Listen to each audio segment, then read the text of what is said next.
Hey, how's it going? I'm going to show you how I do this technique today. It's very similar to the molar technique, but when I get faster, it slightly changes and I'll explain it as I go along. Step 1, practice pad. Keeps the neighbours happy. This is the molar technique.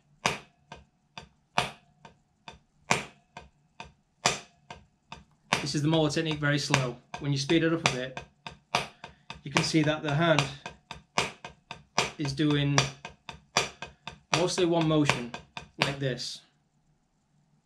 One way to explain it is they say whip and then tap tap. See the whip, whip tap tap, whip tap tap, whip tap tap. Now to develop speed, you may need to spend a lot of time on this, and I'll explain why later. But the good news is when you get faster, your hand doesn't have to work as hard because gravity is helping you.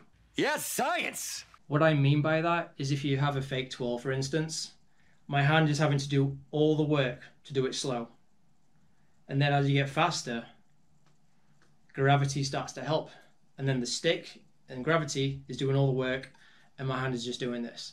It's the same kind of thing with this. So if I play the molar technique slow again, you see how my hand is having to do every single beat. And if I speed it up, and the faster I do it, the more I can rely on gravity and the rebound of the stick.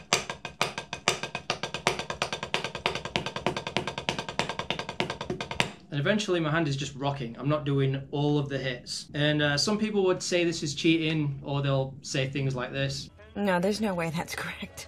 But the way I see it, I just learned how to control the stick at a fast pace instead of having to do all the work. But this does allow me to do this for a very, very long time. I mean, I can do this, I don't know, for a while. I'll start to get tired eventually, but at the moment, I'm okay. But if I slow it down, you see how my hand is having to do every single hit.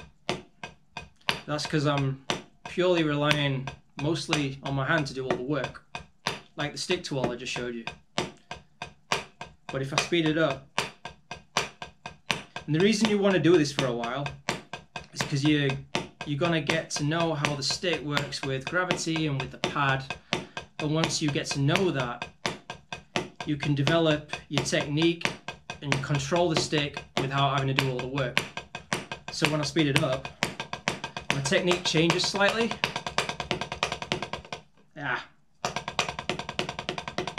It's hard to do this and talk at the same time. My apologies. Another thing you may notice is my clumsy fingers.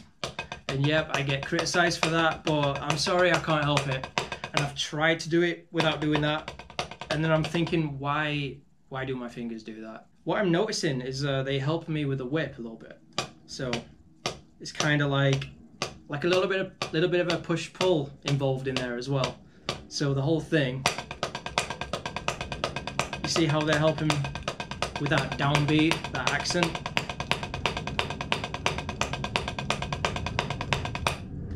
And that's pretty much there is to it. Sorry about the aeroplane.